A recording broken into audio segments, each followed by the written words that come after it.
Everyone in कुर्ते this side, कैसे आप लोग? आई होप आप सब अच्छे होंगे। मैं भी बहुत बढ़िया हूँ। सो काफी टाइम बाद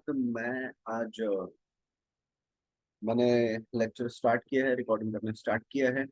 सो आज का जो लेक्चर है वो होगा सीए फाउंडेशन न्यू स्कीम वालों के लिए, जिनका एग्जाम नेक्स्ट मई 24 में आ रहा है, उनके लिए। राइट। तो आज मैं स्टार्ट करूंगा लॉ। लॉ में सबसे पहला चैप्टर है न्यू सिलेबस के अकॉर्डिंग इंडियन रेगुलेशन फ्रेमवर्क। तो मैं वो आपके साथ कंटिन्यू करूंगा। तब तक आप हमारे साथ बने रहें इंडियन रेगुलेटरी फ्रेमवर्क के साथ। ओके। नाउ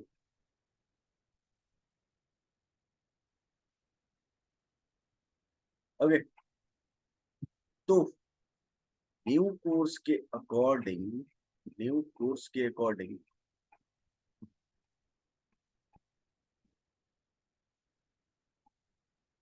न्यू कोर्स के अकॉर्डिंग अपना पहला चैप्टर है इंडियन रेगुलेटरी फ्रेमवर्क। पहला चैप्टर क्या है? Indian regulatory framework. ठीक है।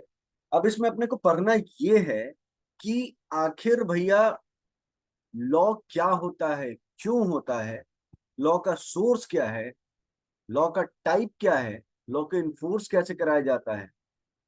ये सारी चीजें अपन लोग कहाँ करने वाले हैं? ये सारी चीजें करेंगे अपन लोग इस चैप्टर 1 में। ठीक है जी सर।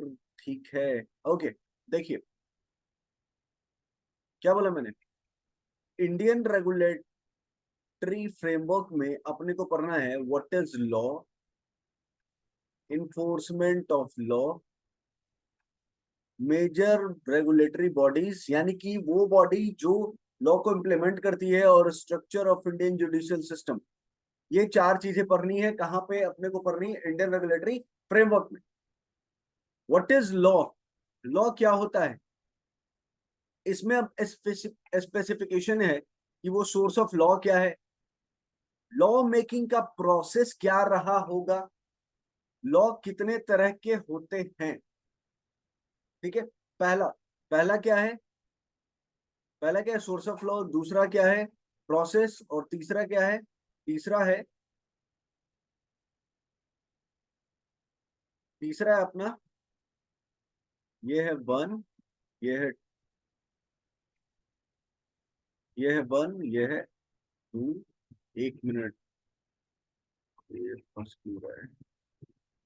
एक minute, just wait a minute. System फंस रहा है।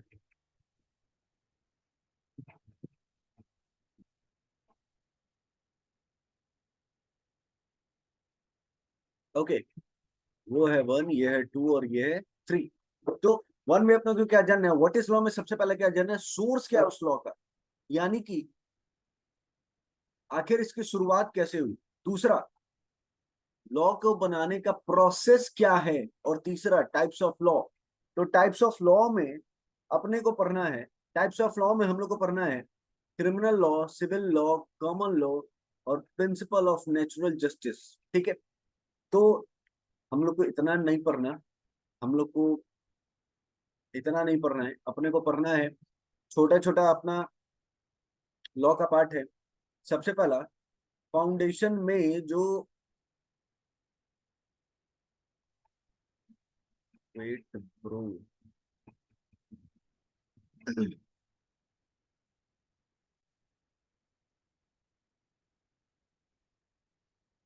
बिजनेस लॉ में फाउंडेशन में जो हम लोग को पढ़ना है, बिजनेस लॉ में फाउंडेशन में अपने को जो पढ़ना है, उसमें पहला चैप्टर है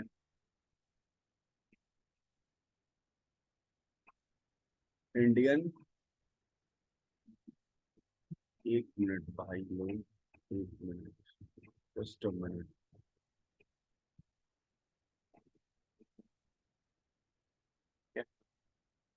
यस, मैं अब यहाँ लिख सकता हूँ। ओके। तो सबसे पहले अपने को पढ़ना है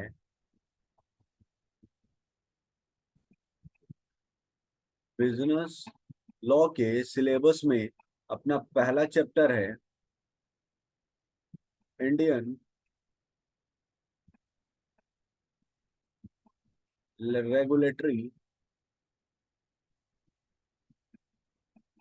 फ्रेमवर्क। दूसरा है इंडियन कॉन्ट्रैक्ट एक्ट। तीसरा है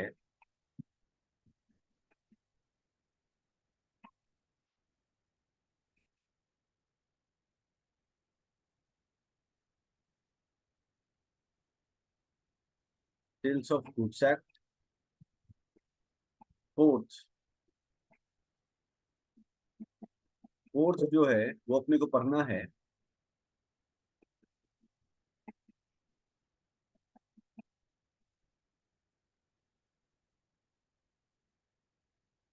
फोर्थ हम पढ़ने वाले हैं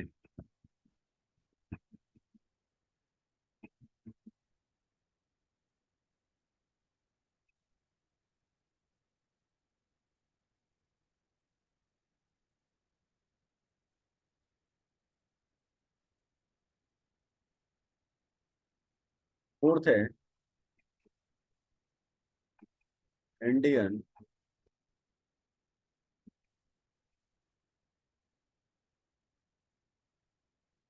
इंडियन पार्टनरशिप एक्ट 1930 1932। फिफ्थ है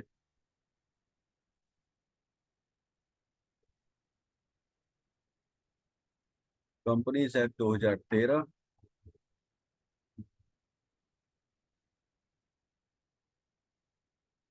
नेगोशिएबल इंस्ट्रूमेंट एक्ट 1882।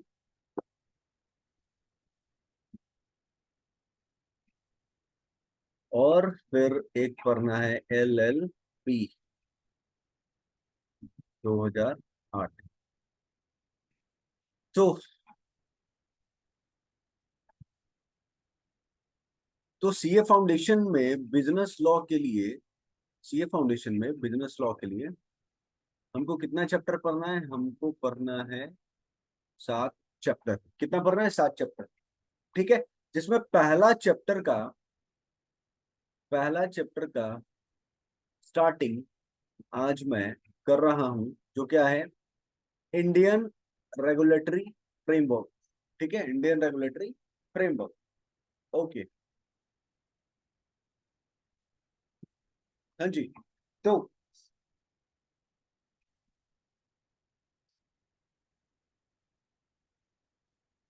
तो मैंने क्या बोला? व्हाट इज लॉ में अपने को क्या पढ़ना है? व्हाट इज लॉ में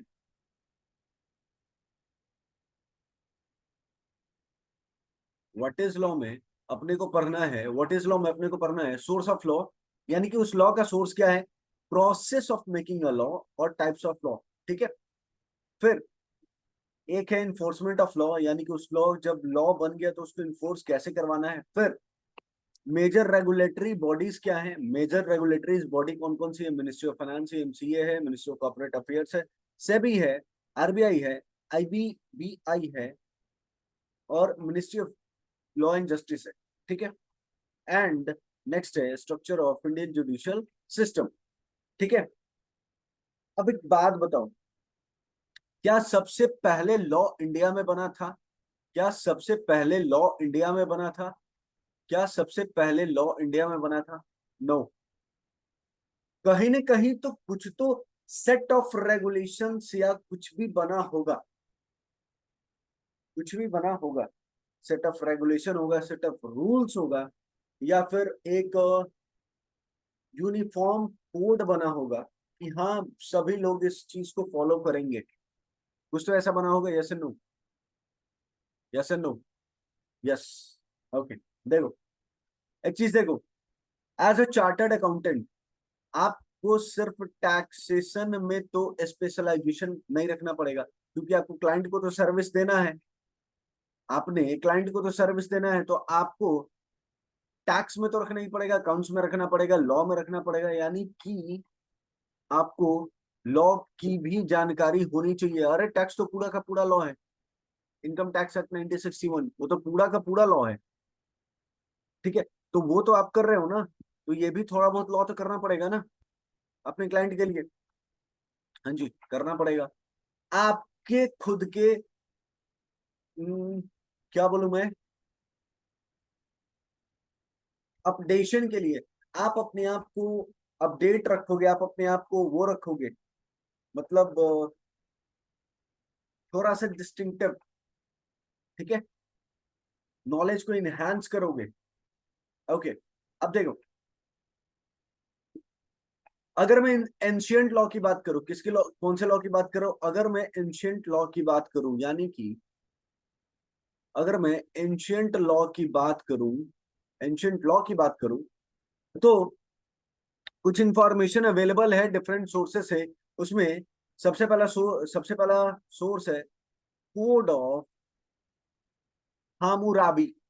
code of Hammurabi, actually code of Hammurabi को oldest law in written form बोला जाता है। Oldest law in written form, law of code of Hammurabi is the is known for oldest law in written form. यानी कि ये code of हामुराबी है, वो क्या है, ओल्डेस्ट लॉ है रिटन फॉर्म में। ठीक है, ओके।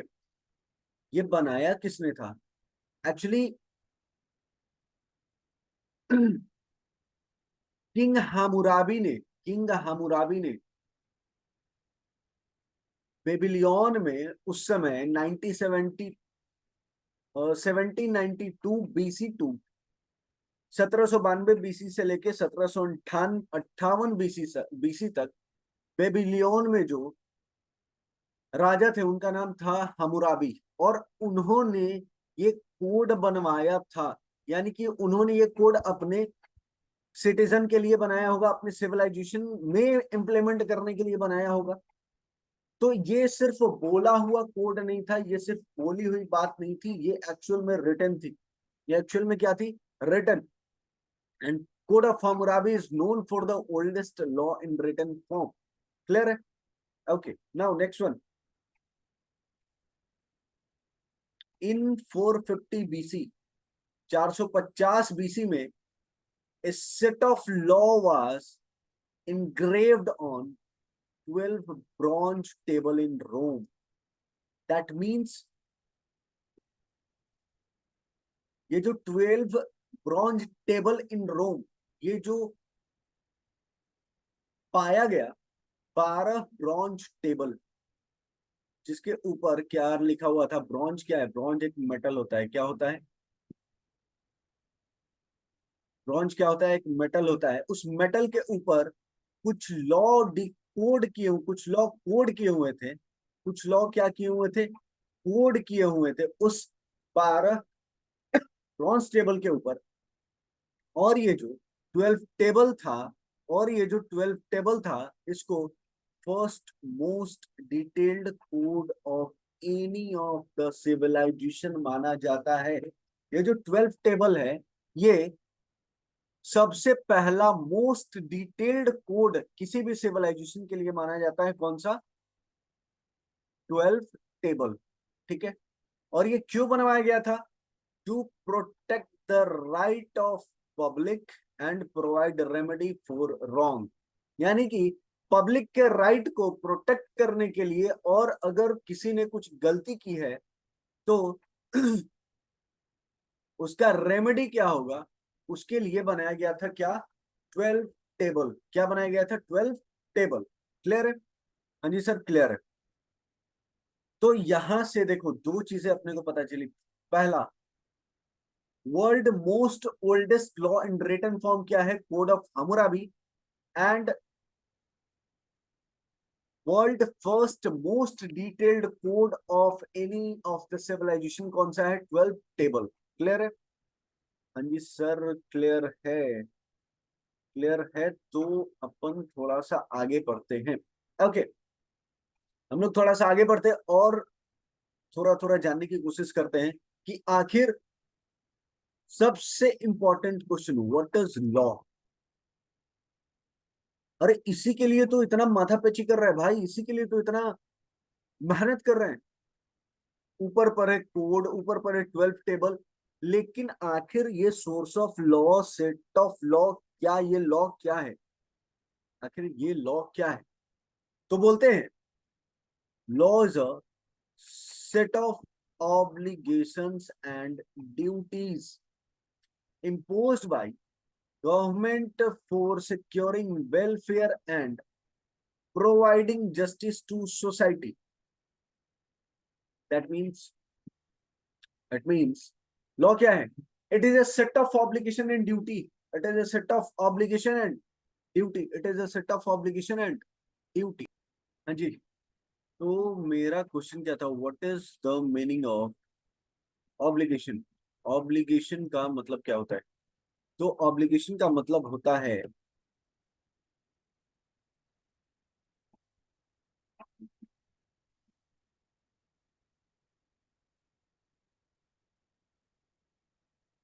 ऑब्लिगेशन का मतलब होता है प्रॉमिस।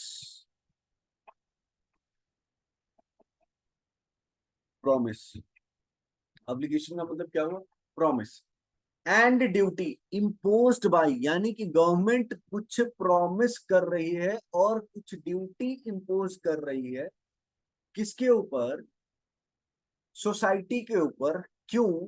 ताकि सोसाइटी, गवर्नमेंट जो है वो पब्लिक के वेलफेयर को सिक्योर कर सके और सोसाइटी को जस्टिस दिला सके।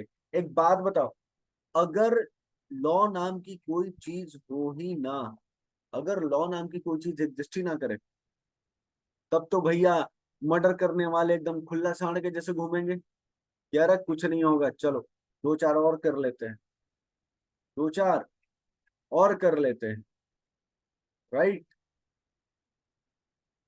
अगर ट्रैफिक रूल्स ना हो, क्या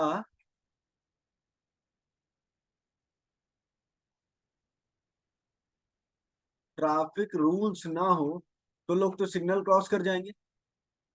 अगर ट्रैफिक रूल्स ना हो तो लोग तो सिग्नल क्रॉस कर जाएंगे।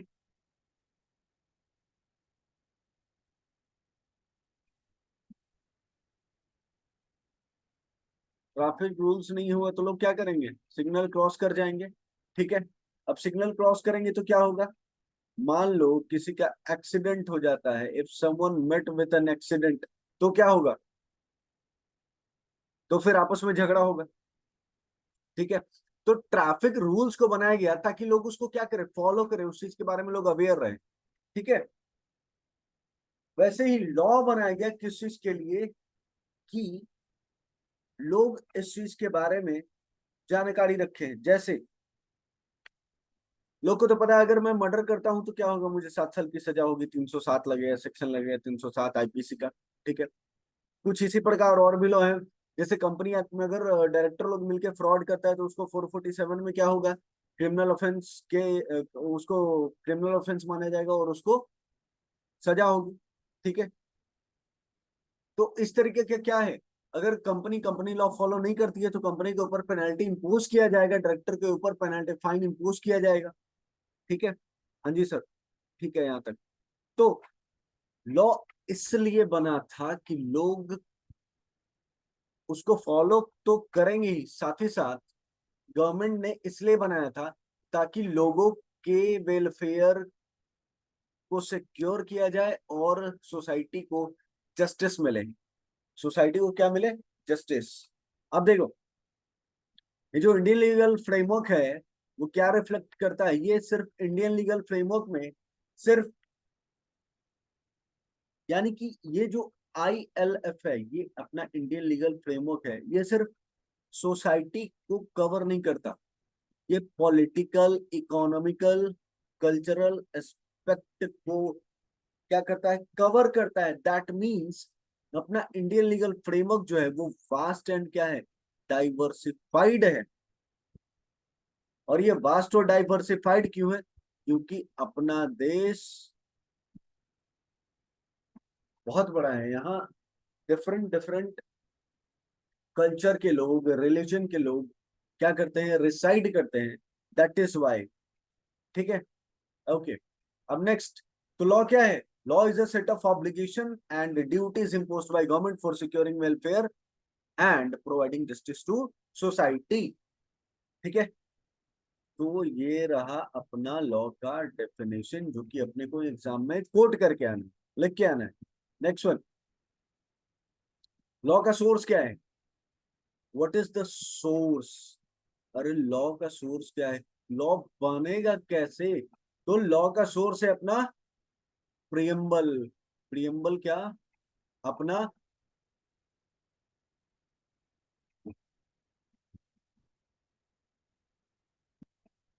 सबसे बड़ा लॉ कौन सा है? Constitution of India. इंडिया में सबसे बड़ा लॉ कौन सा है? Constitution of India. ठीक है, the main source of law is the main source of law is the main source of law in India, the main source of law in India is India, our constitution. The statutes or law made by parliament, state assemblies, presidents, or judicial decisions of various courts, and in some cases custom and usage. देखो, जो भी law बनता है India में, जिस किसी भी law को क्या किया जाता है? फ्रेम किया जाता है। जिस किसी भी लॉ को फ्रेम करने की बात होती है, तो उस लॉ को बनाने का पावर कौन देता है? उस लॉ को बनाने का पावर यानी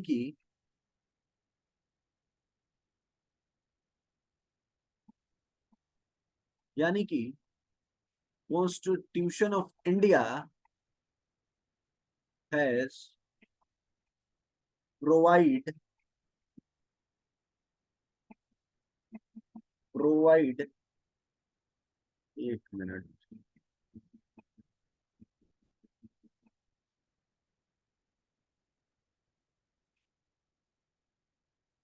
8 मिनट बच्चा लोग। Source of law, constitution of India has provide power to make law. ठीक है, constitution of India has provide power to make law. Clear है? हाँ जी सर, क्लियर है। और इंडिया क्या है? Parliamentary democratic country. इंडिया क्या है? Parliamentary democratic country. इंडिया क्या है? Parliamentary democracy. इंडिया में क्या पार्लियामेंट्री डेमोक्रेसी है, यानी ये लोकतांत्रिक देश है अपना।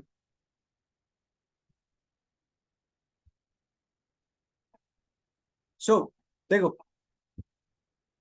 Parliament is the ultimate law making body, यानी कि हमारे देश में लॉ मेकिंग बॉडी कौन है? हमारे देश में लॉ मेकिंग बॉडी है पार्लियामेंट। और ये जो लॉ मेकिंग बॉडी है पार्लियामेंट, और लॉ पास कहाँ होगा? यानी लॉ बनने के पहले, यानी कोई भी लॉ बनने के पहले वो क्या होता है? बिल। क्या होता है? बिल। वो बिल कहाँ पास होगा?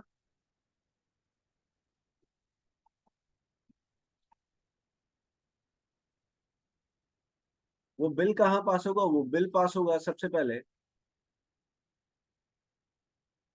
लोअर हाउस और अपर हाउस, ये दोनों जगह बिल पास हो गया। उसके बाद ये बिल कहाँ जाएगा? ये बिल जाएगा प्रेसिडेंट ऑफ इंडिया के पास, और प्रेसिडेंट ऑफ इंडिया ने जिस दिन उस बिल के ऊपर अपना कंसेंट दिया, वो बिल उस दिन बिल जो है वो किस में कन्वर्ट हो जाएगा? लॉ में। वो बिल जो है किस में कन्वर्ट हो जाएगा? लॉ में। क्लियर है? हाँ जी सर। अब एक बात बताओ, अपना कॉन्स्टिट्यूशन जो है अपना कॉन्स्टिट्यूशन जो है वो यूनिटरी है या फेडरल है? अपना कॉन्स्टिट्यूशन यूनिटरी है या फेडरल है?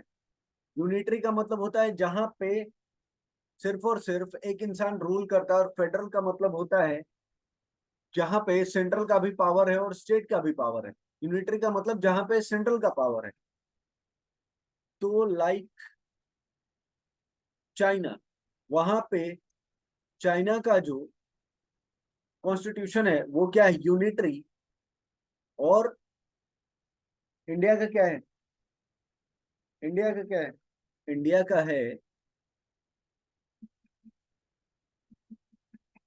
क्वाजी, इंडियन कॉन्स्टिट्यूशन है क्वाजी फेडरल। दैट मीन्स यहाँ पे इंडिया में,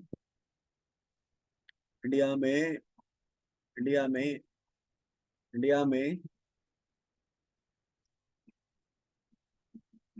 सेंट्रल गवर्नमेंट के पास भी पावर है और स्टेट गवर्नमेंट के पास भी पावर है to make, to make, to make,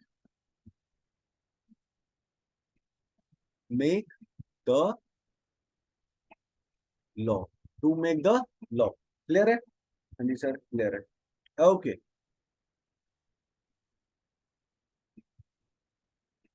okay, now next one, process of making a law. Law को, लॉ बनाने का प्रोसेस क्या है? तो सबसे पहले लॉ प्रपोज कहाँ होगा? लॉ प्रपोज होगा पार्लियामेंट में। कहाँ पे? पार्लियामेंट में। सबसे पहले लॉ को जो है वो, सबसे पहले लॉ को प्रपोज कहाँ करते हैं? पार्लियामेंट में, जिसको बोलते हैं बिल। यानी कि बिल सबसे पहले कहाँ प्रपोज होगा? पार्लियामेंट में। ठीक है, उसको बोलते हैं बिल। यानी कि बिल को पहले कहाँ प्रेजेंट करेंगे? बिल को पहले प्रेजेंट करेंगे पार्लियामेंट में। उसके बाद ये बिल जो है वो कहाँ जाएगा? वो जाएगा लोकसभा, लोकसभा। ठीक है, फिर कहाँ जाएगा? लोकसभा। यानी कि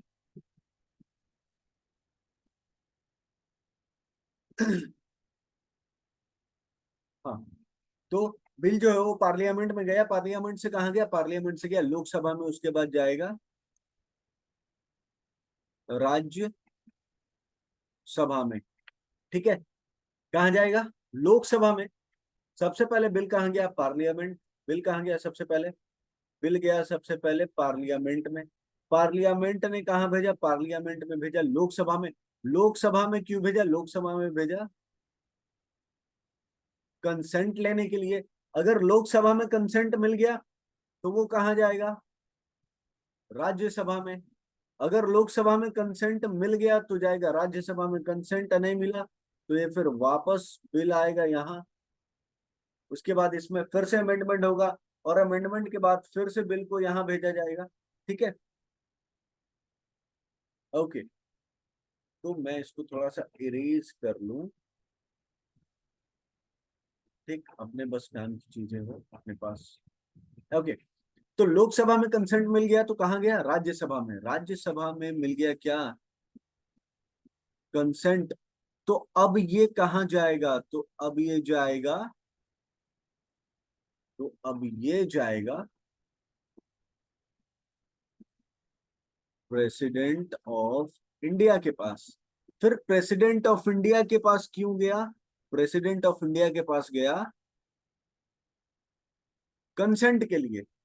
देखो, प्रेसिडेंट ऑफ इंडिया के पास ये गया है कंसेंट के लिए। ये अभी तक ये जो बिल है, ये जो बिल है, ये अभी तक बिल ही है।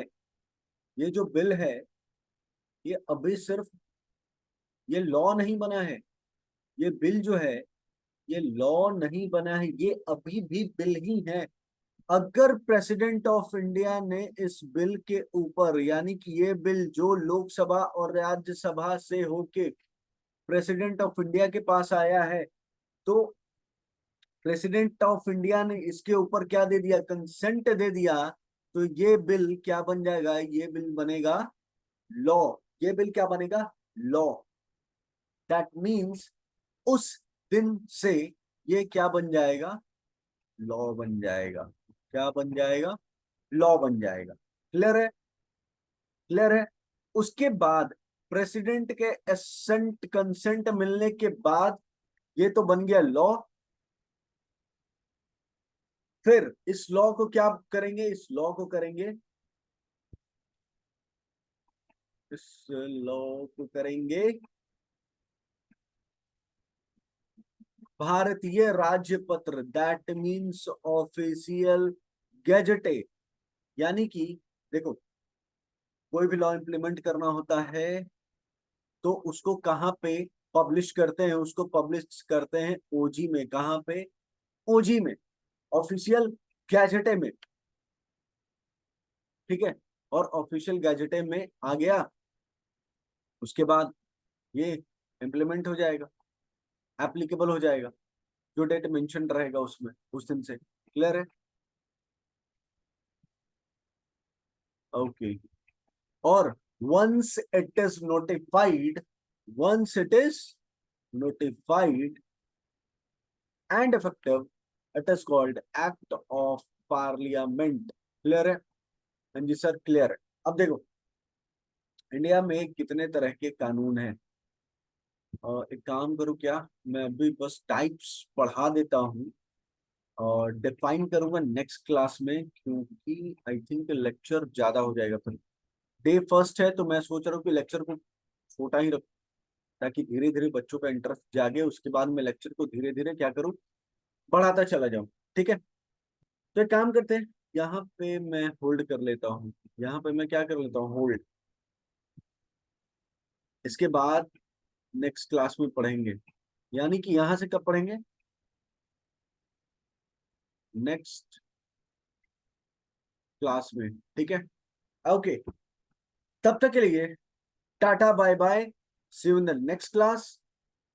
एंड जिन्होंने अभी तक चैनल को सब्सक्राइब नहीं किया वो चैनल को सब्सक्राइब कर लो, बेल आइकन हिट कर लो, क्योंकि अब भैया डेली वीडियो अपलोड होंगे, क्योंकि अब मैं डेली क्लासेस लूंगा, डेली वीडियो अपलोड करूंगा, सीए फाउंडेशन का, सीसेट का और सीएमए फाउंडेशन का। ठीक है, तब तक के लिए tata bye bye, love you guys, love you guys. Okay.